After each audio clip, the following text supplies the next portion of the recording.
Hello. नमस्कार विद्यार्थी मित्रों, केम छो बधाई मजाમાં? તો આજના યુથ વિદ્યાકુલ તરફથી શરૂ કરવામાં આવેલા ધોરણ 11 સાયન્સના ફ્રી લાઈવ લેક્ચરની અંદર હું ધવલ વરા તમારું હાર્દિક સ્વાગત કરું છું.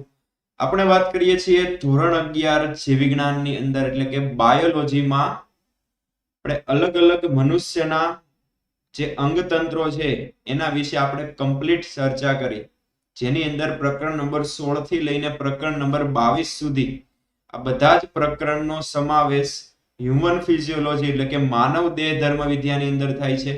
ગયા લેક્ચરની અંદર આપણે પ્રકરણ નંબર 22 કે જેની અંદર આપણે અંતઃસ્ત્રાવી તંત્ર વિશે સમજ્યા, જે ગયા લેક્ચરની અંદર આપણે કમ્પ્લીટ કર્યું. ત્યારબાદ આજના લેક્ચરમાં આપણે એક નવું પ્રકરણ સ્ટાર્ટ કરવાનું છે, પ્રકરણ નંબર 5, સપુષ્પી વનસ્પતિઓની બાહ્યાકાર વિદ્યા એટલે કે મોર્ફોલોજી ઓફ ફ્લાવરિંગ પ્લાન્ટ. આપણે પ્રકરણ નંબર 6 આનો આગળનું જે ચેપ્ટર છે એની અંદર એક વસ્તુ સમજ્યા હતા. ચેપ્ટરનું નામ કંઈક આવું જ હતું કે સપુષ્પી વનસ્પતિઓની અંતસ્થ વિદ્યા જોઈતી. એની અંદર આપણે વનસ્પતિ છે, જે સપુષ્પી વનસ્પતિઓ છે એની અંતસ્થ રચના જોઈએ તો એ કેવા કોષ કે પેશી કે કેવા અંગો એની અંદર જોવા મળે છે. તો એના અંદર આપણે મૂળ પ્રકાર કે પર્ણનો કોઈ આડછેદ લઈ અને સૂક્ષ્મદર્શક યંત્રમાં જોઈએ તો એની અંદર કોષ પેશીની ગોઠવણી કેવી છે, કેવા પ્રકારની પેશીઓ છે, તો એ જે કઈ અભ્યાસ આપણે કર્યો એને આપણે અંતસ્થ વિદ્યા કીધી હતી. પણ અહીંયા ચેપ્ટરનું નામ આપેલું છે કે સપુષ્પી વનસ્પતિઓની બાહ્યાકાર વિદ્યા. અહીંયા આપણે મૂળ પ્રકાર પર્ણની અંદર આડછેદ લઈ એની અંદર કેવા પ્રકારની કોષો છે, કેવા પ્રકારની પેશી છે, કેવું અંગતંત્ર જોવા મળે છે એની કોઈ વાત કરવાની નથી. આ ચેપ્ટરમાં ફક્ત આપણે કોઈ વનસ્પતિ કે કોઈ છોડ હશે, કોઈ વૃક્ષ હશે, એની બહારથી જોઈએ છે તો કેવા પ્રકારના મૂળ દેખાય છે, પ્રકાંડ કેવું છે, પર્ણો કેવા પ્રકારના છે, ફળ કેવા છે, બીજ કેવું છે, પુષ્પ કેવું છે, ખાલી બાહ્યાકાર વિદ્યાનો અભ્યાસ કરવાનો છે.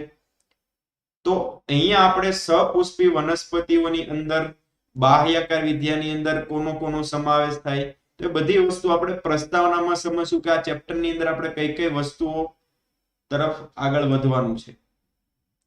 કે તો આજનો લેક્ચર સ્ટાર્ટ કરતા પહેલા જે વિદ્યાર્થી મિત્રો હાલ મને યુટ્યુબમાં લાઈવ જોઈ રહ્યા હોય એના માટે ખાસ અગત્યની સૂચના એ છે કે તમે લોકો અત્યારે જ ગૂગલ પ્લે સ્ટોર પર જઈ આ વિદ્યાકુલ એપ ડાઉનલોડ કરો. કારણ કે આ એપ્લિકેશન ઉપર તમને એક સાથે એટલી બધી વસ્તુઓ મળે છે, તો અહીંયા તમે તમારા સ્ટડીનો સારો એવો એક્સપિરિયન્સ કરી શકો છો. જેવું કે સાયન્સના દરેક વિષયના ફિઝિક્સ, કેમેસ્ટ્રી, મેથ્સ, બાયોલોજી દરેક વિષયના ફ્રી લાઈવ લેક્ચર એપ્લિકેશન ઉપર ચાલે છે. ત્યારબાદ એ લાઈવ લેક્ચર દરમિયાન તમારા જે કાંઈ ડાઉટ છે, પ્રશ્નો છે, એનું સોલ્યુશન લાઈવ લેક્ચર દરમિયાન જ કોમેન્ટ દ્વારા આ એપ્લિકેશન ઉપર કરી શકો છો. ત્યારબાદ એ લેક્ચર પૂર્ણ થયા બાદ તમે જે કાંઈ પ્રશ્નો, જે કાંઈ ટોપિક્સ ભણ્યા છો એનું પીડીએફ મટીરીયલ, આજના લેક્ચરના નહીં પણ અત્યાર સુધીના બધા જ લેક્ચરનું પીડીએફ મટીરીયલ એ પણ તમને આ જ એપ્લિકેશન ઉપર મળશે. ત્યારબાદ લાઈવ લેક્ચર દરમિયાન કોઈના કોઈ પ્રોબ્લેમ દ્વારા તમે આખો લેક્ચર જોઈ શક્યા નથી, તમારે ટોપિક ફરીથી સમજવો છે, તો અત્યાર સુધીના બધા જ રેકોર્ડેડ લેક્ચર, બધા જ વિષયના બધા જ રેકોર્ડેડ લેક્ચર પણ તમને આ વિદ્યાકુલ એપ પર મળશે. ત્યારબાદ આગળના દિવસોમાં કયા સબ્જેક્ટના કયા ટોપિક ઉપરથી, એનસીઈઆરટી ના કયા પેજ નંબર ઉપરથી લેક્ચર આવવાના છે, કઈ રીતે શેડ્યુલમાં ગોઠવાયેલા છે, કયા ટાઈમ પર આવવાના છે, તો આ બધી જ માહિતી અંગેનું શેડ્યુલ પણ તમને આ એપ્લિકેશન ઉપર મળશે.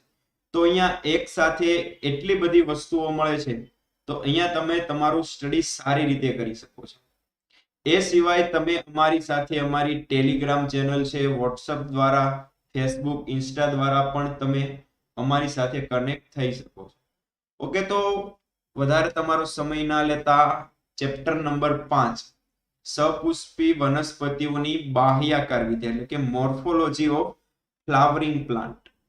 તો એની પ્રસ્તાવનામાં જોઈએ કે જે સપુષ્પી વનસ્પતિઓ છે, સપુષ્પી વનસ્પતિઓ એટલે કે નામ ઉપરથી તમને એટલો તો આઈડિયા આવશે કે જે વનસ્પતિઓ પુષ્પ ધારણ કરી શકતી હોય, કે જેની અંદર એના જીવન ચક્ર દરમિયાન જો પુષ્પ આવતું હોય તો એવી વનસ્પતિને આપણે કહીશું સપુષ્પી વનસ્પતિ. અને આ સપુષ્પી વનસ્પતિ બધી જ સમાવેશ કેમાં થશે? આવૃત બીજધારી વનસ્પતિ. આવૃત બીજધારી વનસ્પતિઓ છે બધી જ કેવી છે?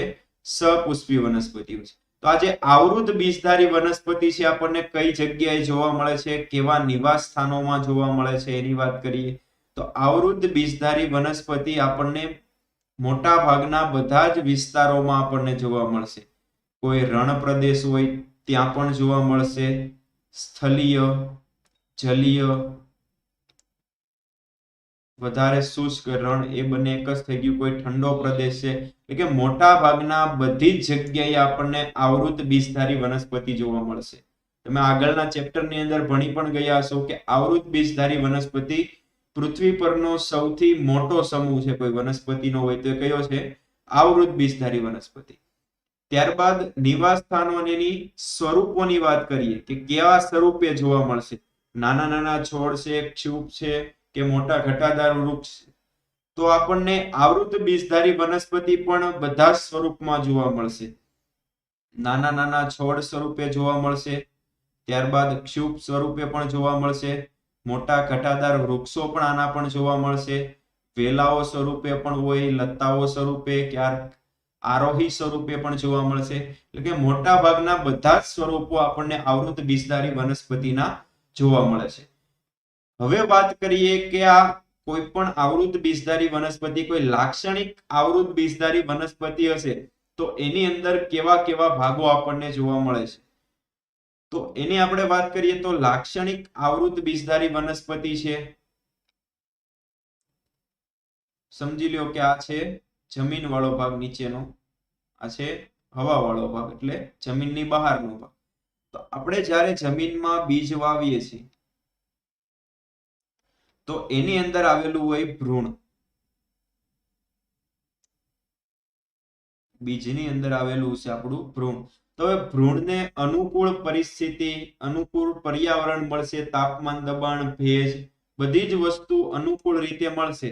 એટલે કે ભ્રૂણ જે બીજની અંદર આવેલું છે ભ્રૂણ કેવું થશે? ચક્રીય થશે. એની અંદર ચયાપચયની પ્રક્રિયાઓ વધશે, કોષ વિભાજન વધશે. એટલે કે ભ્રૂણ સક્રિય થવાથી, એની અંદર કોષ વિભાજન થવાથી એ દબાણ હવે કોના ઉપર પડશે?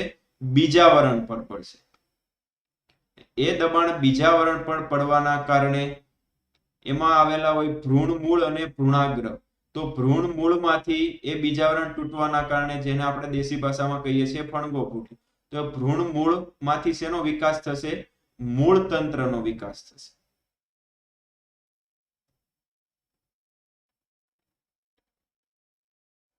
આને કહીશું આપણે મૂળ તંત્ર અથવા તો એને રૂટ સિસ્ટમ પણ કહેવાય. તો આ જેમાંથી ભ્રૂણના કયા ભાગમાંથી આ મૂળ તંત્રનો વિકાસ થશે? તો એ વિકાસ થશે ભ્રૂણ મૂળમાંથી. ત્યારબાદ બીજો ભાગ આવેલો છે ભ્રૂણાગ્ર, અને એ ભ્રૂણાગ્રમાંથી નિર્માણ પામશે પ્રરોહ તંત્ર.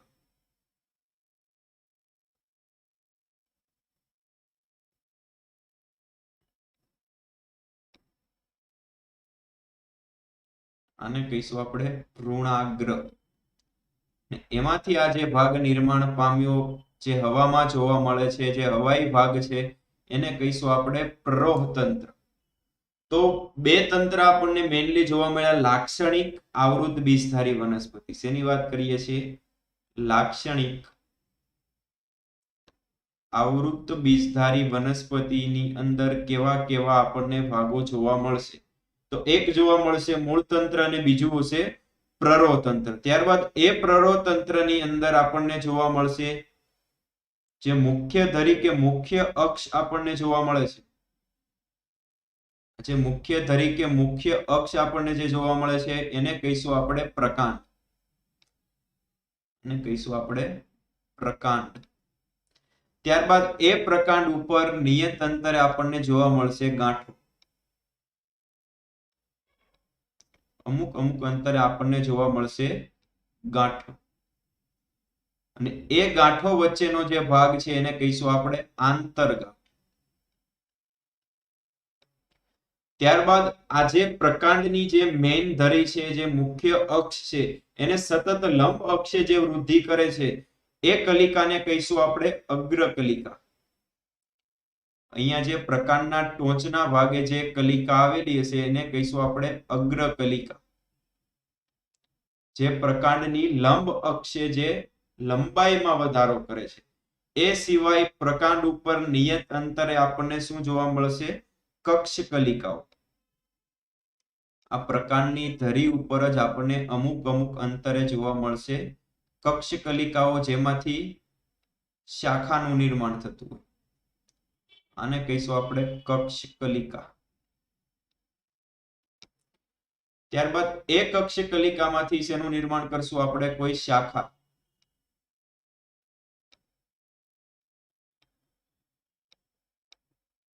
ત્યારબાદ એ શાખાની કોઈ કલિકા ઉપર શેનું નિર્માણ થશે? પર્ણનું નિર્માણ થશે.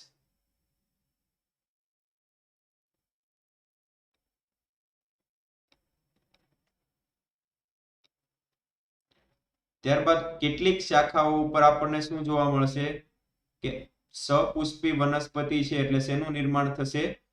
પુષ્પનું પણ નિર્માણ થશે. ત્યારબાદ એ પુષ્પમાં શું થશે? ફલન થશે. અને એ ફલન થવાના કારણે શેનું નિર્માણ થશે? ફળનું નિર્માણ થશે. અને ફળ પરિપક્વ થશે એટલે કે એની અંદર શું આવશે? બીજ આવશે. તો એટલા ભાગો આપણને શેમાં જોવા મળશે? લાક્ષણિક કોઈ આવૃત બીજધારી વનસ્પતિ હશે તો એમાં આપણે મુખ્ય કોઈ ભાગ ગણીએ તો કે હશે મૂળ, પ્રકાંડ અને પર્ણ. તો આ શેમાંથી વિકાસ પામે છે? એ મૂળ, પ્રકાંડ અને પર્ણ. એની રચના કેવી છે? એના સામાન્ય કાર્યો કેવા છે? ત્યારબાદ એના વિશિષ્ટ કાર્યો કેવા છે? જે બધી જ વનસ્પતિઓ કરતી હોય પણ અમુક વનસ્પતિઓમાં એ વનસ્પતિને કોઈ વિશિષ્ટ કાર્ય કરશે. એ મૂળ કોઈકની કોઈક રચનામાં રૂપાંતરિત થઈ બધી વનસ્પતિઓ કરતા કોઈક અલગ પ્રકારનું કાર્ય કરે છે. તો એની પણ આપણે વાત કરીશું. સામાન્ય કાર્ય, વિશિષ્ટ કાર્યો, ત્યારબાદ મૂળ, પ્રકાંડ અને પર્ણના કેટલાક પ્રકારો જોઈશું. તો આ બધા મુદ્દા આપણે કોની અંદર જોવાના છે? મૂળ, પ્રકાંડ, પર્ણ, પુષ્પ, ફળ, બીજ. ત્યારબાદ આપણે લાસ્ટમાં સમજવાનું છે વનસ્પતિના 3 કુળ વિશે: સોલેનેસી, ફેબેસી અને લિલિએસી.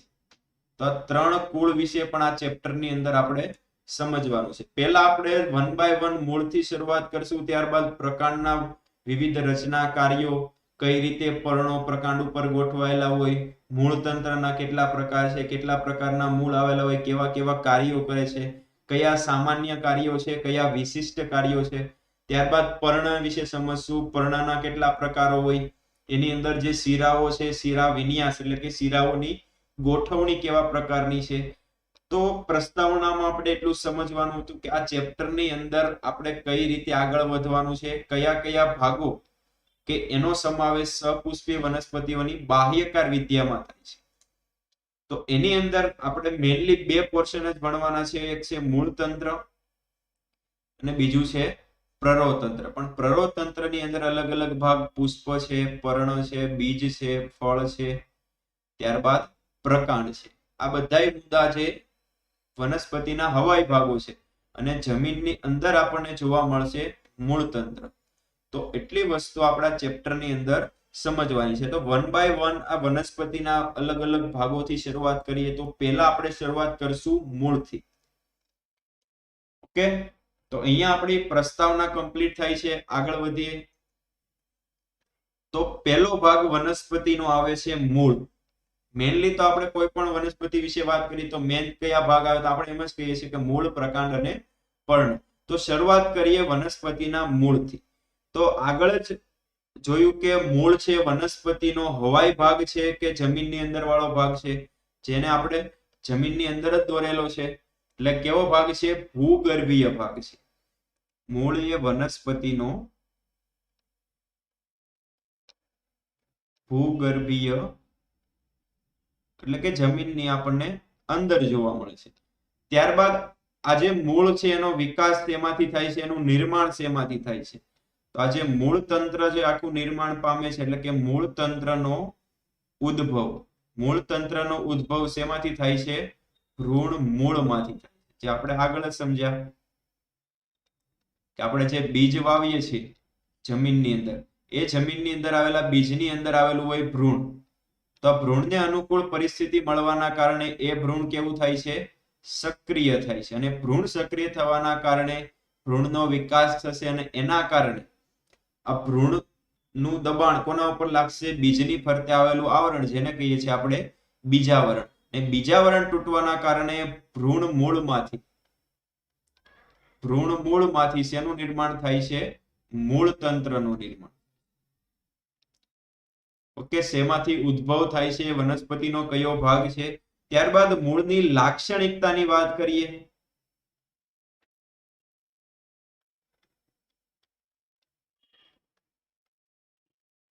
મૂળની કઈ કઈ લાક્ષણિકતા છે? તો પહેલા વાત કરીએ કે 3 લાક્ષણિકતા આપણે યાદ રાખવાની. એક છે ભૂવર્તી, એક છે જલાનુવર્તી અને ત્રીજું આવશે પ્રકાશાનુવર્તી. તો 3 લાક્ષણિકતા મૂળની પણ હોઈ શકે અને પ્રકાંડની પણ હોઈ શકે. તો ભૂ આવર્તી એટલે કે આ જે મૂળ છે એનો વિકાસ જમીનની દિશામાં થાય છે કે એની વિરુદ્ધ દિશામાં? જો કોઈ પણ પરિબળની દિશામાં એની વૃદ્ધિ થતી હશે તો આપણે આગળ એની ધન લગાવશું, એની વિરુદ્ધ દિશામાં જો વૃદ્ધિ થતી હશે તો આગળ શું લગાવશું? ઋણ લગાવશું. તો આ જે મૂળતંત્રનો વિકાસ છે ગુરુત્વાકર્ષણની દિશામાં એટલે કે જમીનની અંદર એ જ દિશામાં થાય છે, એટલે કે મૂળ છે કેવી લાક્ષણિકતા ધરાવે છે? ધન ભૂવર્તી. ત્યારબાદ પાણી પણ ક્યાં આવેલું છે? જમીનમાં. તો મૂળતંત્રનો વિકાસ પણ એ પાણીની દિશામાં જ થાય છે, તો એને ધન જલાનુવર્તી કહીશું. અને પ્રકાશ તો સૂર્યપ્રકાશ તો ક્યાં હશે? ઉપર હવામાં હશે, વાતાવરણમાં હશે, પણ એની વિરુદ્ધ દિશામાં એ આવર્તન બતાવે છે, હલનચલન બતાવે છે, એની વિકાસ અને વૃદ્ધિ થાય છે. એટલા માટે પ્રકાશાનુવર્તી કેવું આવશે? ઋણ આવશે.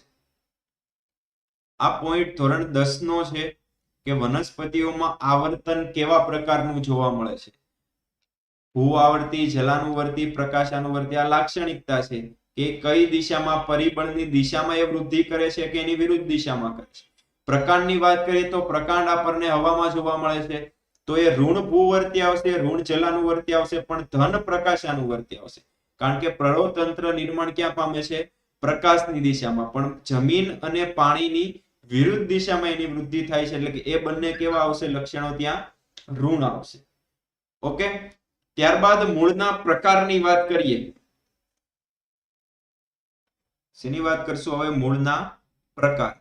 તો મેઇનલી મૂળ 2 પ્રકારના આપણને જોવા મળશે. કેટલાક મૂળ એવા હશે જેને કહીશું આપણે સ્થાનિક મૂળ. કેટલાક મૂળ એવા હશે જેને કહીશું આપણે સ્થાનિક મૂળ, અને કેટલાક એવા હશે જેને કહીશું આપણે અસ્થાનિક મૂળ. 2 પ્રકારના મૂળ જોવા મળશે. એક હશે સ્થાનિક અને બીજા હશે અસ્થાનિક. સ્થાનિક મૂળ કોને કહીશું? સિમ્પલ વ્યાખ્યા છે કે સ્થાનિક મૂળ એને કહેવાય કે જે મૂળતંત્રનો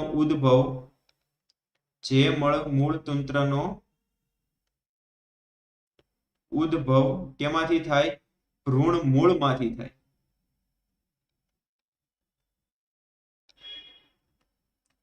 તેવા મૂળને કહીશું આપણે સ્થાનિક મૂળ. અને જે મૂળતંત્રનો વિકાસ ભ્રૂણ મૂળ સિવાયના કોઈ ભાગમાંથી થાય, જે મૂળતંત્રનો ઉદ્ભવ વનસ્પતિના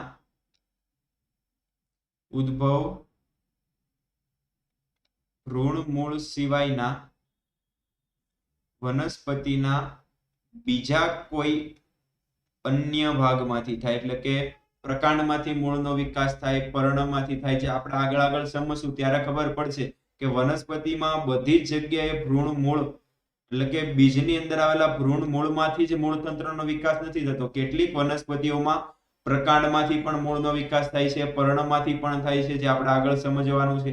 તો એવા મૂળ કે જેનો મૂળનો ઉદ્ભવ ભ્રૂણ મૂળ સિવાયના વનસ્પતિના કોઈ બીજા ભાગમાંથી થાય, તો એવા મૂળને કહીશું આપણે અસ્થાનિક.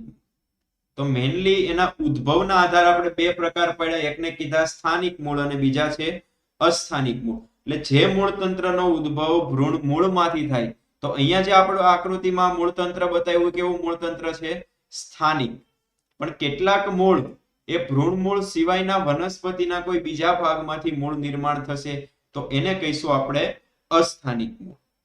તો આ એના ઉદ્ભવના આધારે આપણે પ્રકાર પડ્યા. ત્યારબાદ વાત કરીએ કે દ્વિદળી અને એકદળી વનસ્પતિમાં આપણને અલગ અલગ પ્રકારના મૂળ જોવા મળશે. પહેલા વાત કરીએ આપણે પ્રાથમિક મૂળની. એટલે પ્રાથમિક મૂળ આપણે કોને કહીશું? તો જે આપણે અહીંયા જ વાત કરી હતી કે આ જે ભ્રૂણ છે એ ભ્રૂણ મૂળમાંથી જે પહેલી પ્રાથમિક રચના બહાર નીકળે છે જે મૂળની, એને કહીશું આપણે પ્રાથમિક મૂળ. એટલે કે ભ્રૂણ મૂળમાંથી ઉદ્ભવતી ભ્રૂણ મૂળમાંથી ઉદ્ભવતી મૂળની પ્રાથમિક રચનાને શું કહીશું આપણે? પ્રાથમિક મૂળ. તો અહીંયા આપણી પાસે બીજની અંદર ભ્રૂણ મૂળ છે. એ ભ્રૂણ મૂળમાંથી જે શરૂઆતની જે મૂળની રચના નીકળે છે આને કહીશું આપણે પ્રાથમિક મૂળ. તો આ જે પ્રાથમિક મૂળ છે એમાંથી પછી દ્વિતીયક અને તૃતીયક મૂળ નિર્માણ પામશે. આ દ્વિતીયક મૂળ, એમાંથી તૃતીયક મૂળ. તો આ જે પ્રાથમિક રચના છે એમાંથી શેનું નિર્માણ થશે? દ્વિતીયક અને તૃતીયક મૂળ. એટલે કે આગળ શાખાઓમાં વિભાજિત થતું હશે, પણ શરૂઆતનું જે ભાગ નીકળ્યો બહાર, જે રચના મૂળની ઉદ્ભવી, એને કહીશું આપણે પ્રાથમિક મૂળ. અને ધીમે ધીમે આ દ્વિતીયક અને તૃતીયક મૂળનું નિર્માણ થશે અને એ જે મૂળ તંત્ર બન્યું એને કહીશું આપણે સોટીમય મૂળ તંત્ર. એટલે કે ઝુમખા જેવું બનશે. જે પ્રાથમિક મૂળ હશે એ કેવું હશે? જાડું હશે, મજબૂત હશે, કાષ્ઠીય હશે. પણ એમાંથી ધીમે ધીમે આગળ શાખાઓ બનતી જશે અને આખું જે મૂળ તંત્ર બન્યું એને કહીશું આપણે સોટીમય મૂળ તંત્ર. અને આ સોટીમય મૂળ તંત્ર આપણને જોવા મળે છે દ્વિદળી વનસ્પતિમાં. સોટીમય મૂળ તંત્ર આપણને જોવા મળે છે દ્વિદળી વનસ્પતિમાં. એની અંદર ઉદાહરણ એક એનસીઆરટી પ્રમાણે યાદ રાખવાના થશે આપણે કે એની અંદર ઉદાહરણ આવશે રાઈ. કે કઈ વનસ્પતિ નીચેનામાંથી એમસીક્યુ માટે આ ચેપ્ટર ની અંદર ફક્ત એ વનસ્પતિઓના ઉદાહરણ જ યાદ રાખવાના છે.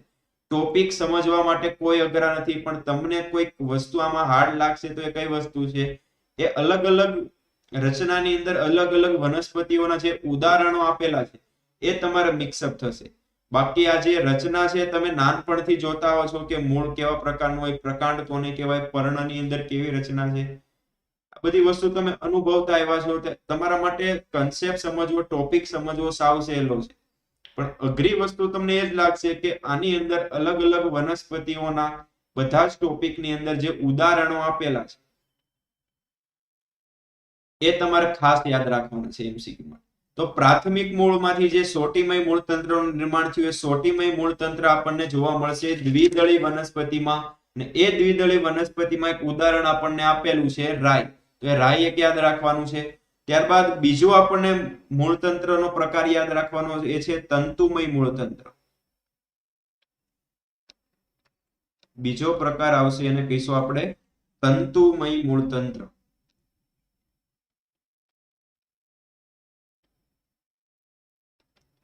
કે જેવું નામ દેખાય છે એવું જ એનું મૂળતંત્ર જોવા મળશે. તો આ જે તંતુમય મૂળતંત્ર છે એની અંદર જે ભ્રૂણ મૂળમાંથી જે પ્રાથમિક મૂળનો નિર્માણ થાય છે, પ્રાથમિક મૂળ કેવું હશે? પ્રાથમિક મૂળ કેવું હોય? અલ્પજીવી હોય.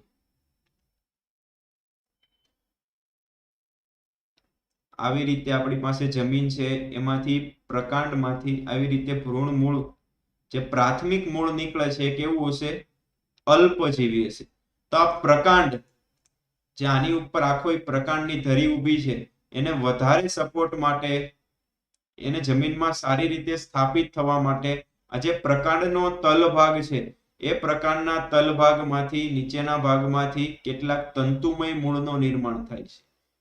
જે આ નાના આકારનું અથવા તો અલ્પજીવી જે પ્રાથમિક મૂળ જોવા મળે છે એ સિવાયનો વધારે સપોર્ટ માટે પ્રકાંડના તલ ભાગમાંથી આવી રીતે તંતુઓ જેવા મૂળનું શું થાય છે?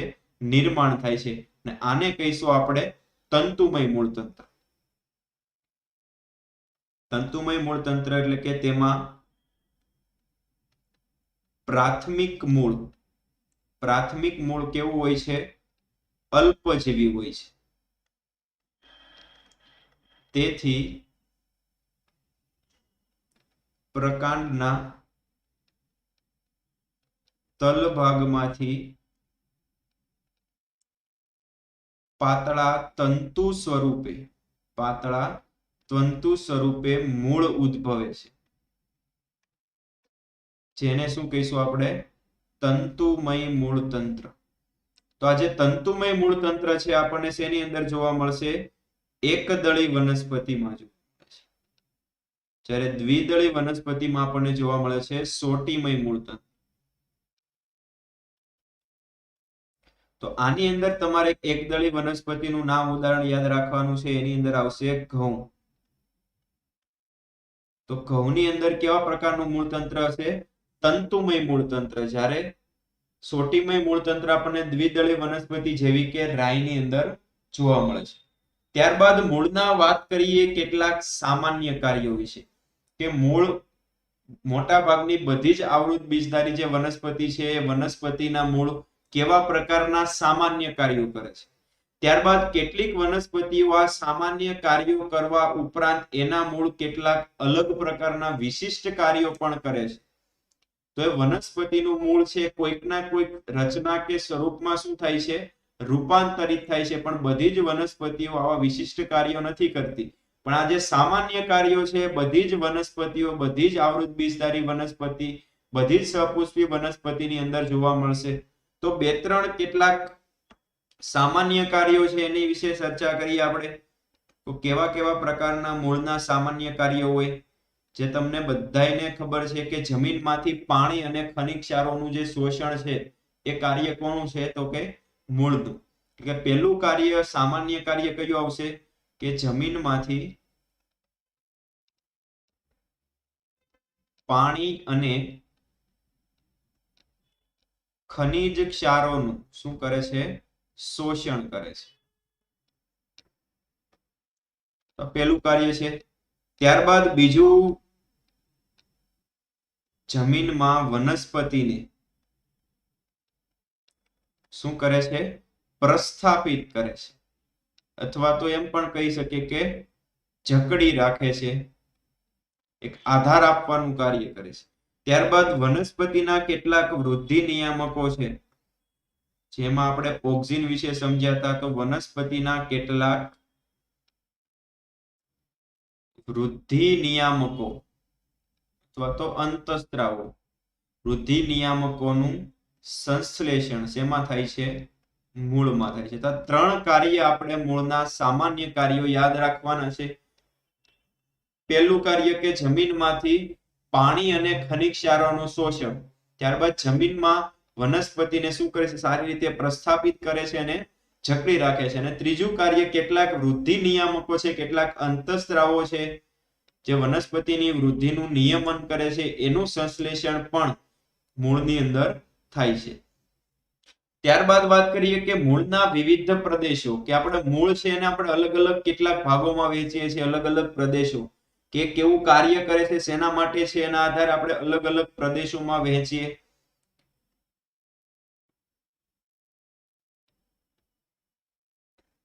ખાલી આકૃતિ સમજો, એના ઉપરથી જ બધા આપણે મુદ્દા લખવાના છે. કોઈ વસ્તુ આની અંદર ગોખવાની નથી, તમને બધી વસ્તુ ખબર જ છે. કોઈક મૂળનો આપણે ભાગ દોરીએ છીએ.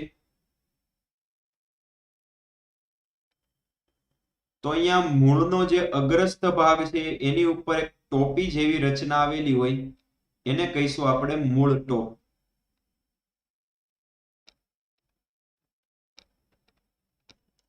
આને નામ આપી દઈએ મૂળ ટોપ. ત્યારબાદ એ મૂળ ટોપની અંદર જે આવરિત થયેલો ભાગ છે, જે મૂળનો એટલો ભાગ છે, કેટલાક મિલીમીટર સુધીનો ભાગ, એને કહીશું આપણે વર્ધનશીલ પ્રદેશ.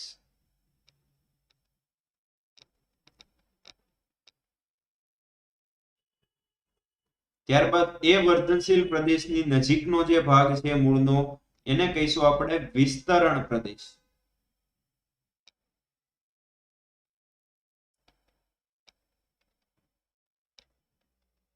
આ જે વર્ધનશીલ પ્રદેશ પછીનો જે નજીકનો ભાગ છે મૂળનો, એને કહીશું આપણે વિસ્તરણ પ્રદેશ. ત્યારબાદ એ વિસ્તરણ પ્રદેશની જે નજીકનો ભાગ છે એની ઉપરનો ભાગ છે એને કહીશું આપણે પરિપક્વન પ્રદેશ.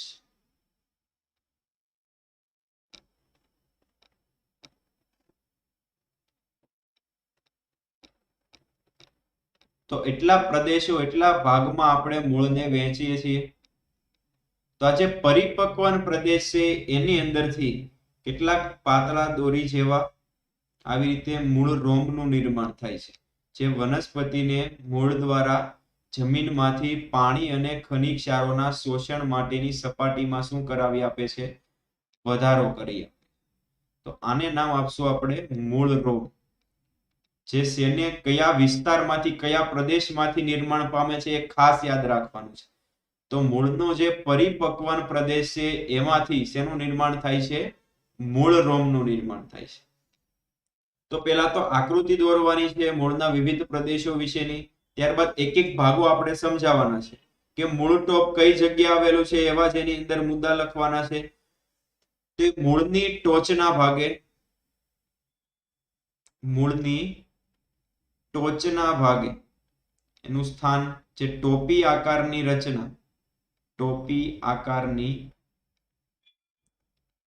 રચના, એને શું કહીશું આપણે? મૂળ ટોપ. તો જ્યારે મૂળ જમીનમાં ઊંડે ઉતરે છે, મૂળ જમીનમાં ઊંડે ઉતરે ત્યારે મૂળની ટોચનું શું કરે છે?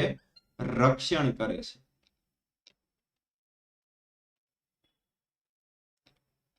એટલી વસ્તુ આપણે યાદ રાખવાની છે, મૂળ ટોપ.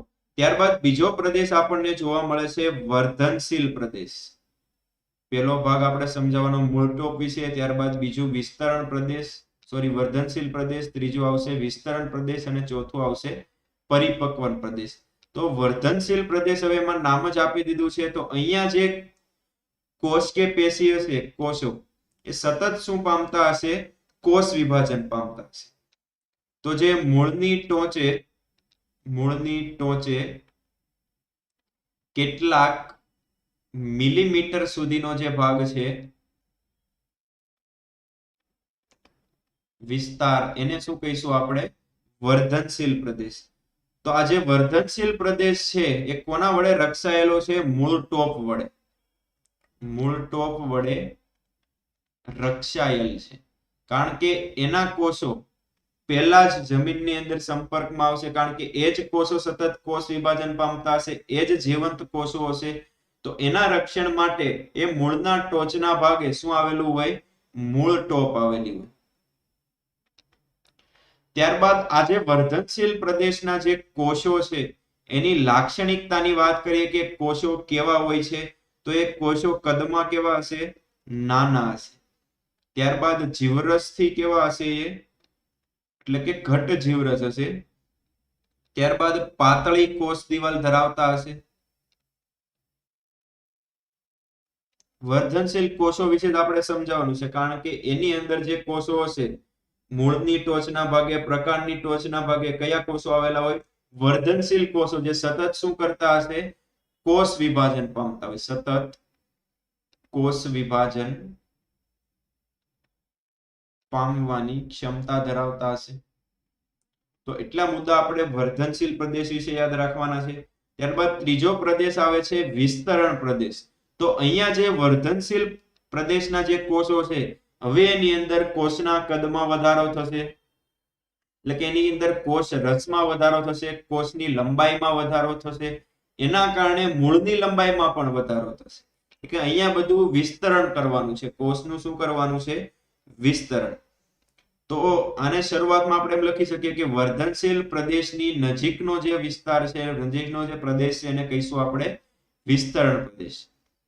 એટલે કે વર્ધનશીલ પ્રદેશની નજીક આવેલો છે. ત્યારબાદ આના જે કોષો છે એ કેવા થશે? પ્રલંબન થશે. લંબન એટલે કે એની લંબાઈમાં વધારો થશે, એનું વિસ્તરણ થશે, ને એના કારણે મૂળની લંબાઈમાં પણ શું થશે? વધારો થશે. તો અહીંયા વિસ્તરણ, લંબાઈનો વધારો, મૂળની લંબાઈનો વધારો, કોષનું વિસ્તરણ થાય છે, એનું પ્રલંબન થાય છે. એટલા માટે આ પ્રદેશને આપણે કેવો કીધો છે? વિસ્તરણ પ્રદેશ. ત્યારબાદ વિસ્તરણ પ્રદેશની નજીકનો જે પ્રદેશ છે એને કહીશું આપણે પરિપક્વન પ્રદેશ. વિસ્તરણ પ્રદેશની નજીક આવેલો છે. ત્યારબાદ આવે છે પરિપક્વન પ્રદેશ, એટલે કે ત્યાં આવે કોષ કે પેશી જે વિસ્તરણ થઈ ગયું, હવે એનું અંતિમ કદ પ્રાપ્ત કરશે, ત્યાં એનું વિભેદન થશે, એટલે કે પરિપક્વ થશે. કોઈના કોઈ કોષ કે પેશી કે અંગના નિર્માણમાં એ શું કરશે? હવે ભાગ ભજવશે. એટલે કે આ જે પરિપક્વન પ્રદેશ છે એમાં કોષ કેવો થશે? પરિપક્વન થશે. અથવા તો એમ પણ કહી શકે કે વિભેદન. વિભેદન એટલે કે હવે કોષ વિભાજન નહીં પામે, એટલે કે કોષ વિભાજન પામતો નથી.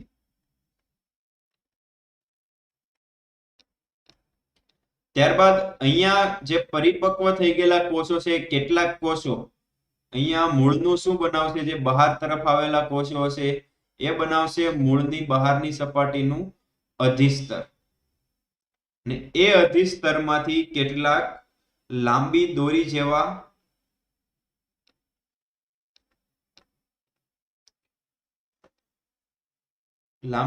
જેવા પાતળા કોષોના રોમમય રચના નીકળે છે, એને કહીશું આપણે મૂળ રોમ. તો આ ખાસ યાદ રાખવાનું છે કે મૂળનું નિર્માણ કયા પ્રદેશમાંથી થાય છે? તો એ છે પરિપક્વન પ્રદેશ.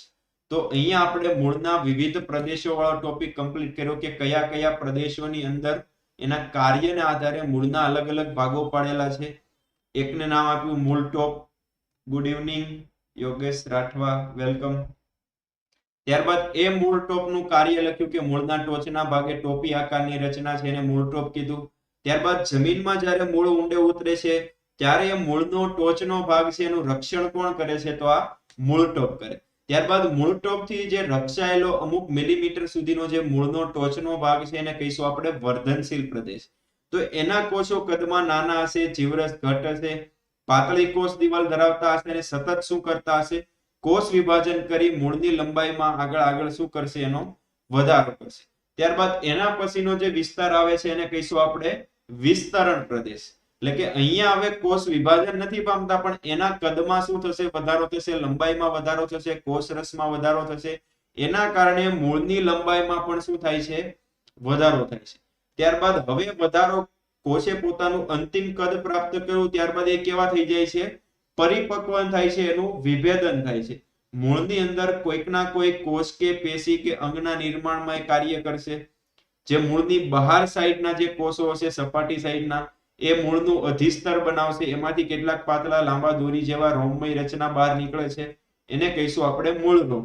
જે મૂળ જમીનમાંથી પાણી અને ખનિજ ક્ષારોનું શોષણ કરે છે, એના માટે શોષણ સપાટીમાં વધારો કોણ કરાવશે? આ મૂળ રોમ કરાવશે. તો એટલી વસ્તુ આપણે મૂળના વિવિધ પ્રદેશો વિશે યાદ રાખવાની છે. ત્યારબાદ હવે આપણે આગળના લેક્ચરમાં આગળનો ટોપિક જોવાનો છે મૂળના વિશિષ્ટ કાર્યો. સામાન્ય કાર્યો તો આપણે 3 કીધા કે પાણી અને ખનિજ ક્ષારોનું શોષણ કરે છે. ત્યારબાદ વનસ્પતિને સારી રીતે પ્રસ્થાપિત કરે, જકડી રાખે છે. કેટલાક વૃદ્ધિ નિયામકો, અંતઃસ્ત્રાવનું સંશ્લેષણ આ મૂળમાં થાય છે. આ સિવાયની કેટલીક વનસ્પતિઓ આવા સામાન્ય કાર્યો કરવા ઉપરાંત એનું મૂળ કેટલીક રચનામાં રૂપાંતરિત થઈ વિશિષ્ટ કાર્યો સાથે સંકળાય છે. તો એ ટોપિકને કહીશું આપણે મૂળના વિશિષ્ટ કાર્યો અથવા તો મૂળના રૂપાંતર, જે આપણે ગઈકાલે અથવા આવતીકાલે જોવાનું છે, એટલે કે આગળના લેક્ચર. ઓકે, તો આજે આપણે અહીંયા સુધી રાખીશું. કાલે ફરીથી નવા ટોપિક સાથે મળીશું. ત્યાં સુધી બધાને વંદે માતરમ, જય હિન્દ, જય ભારત.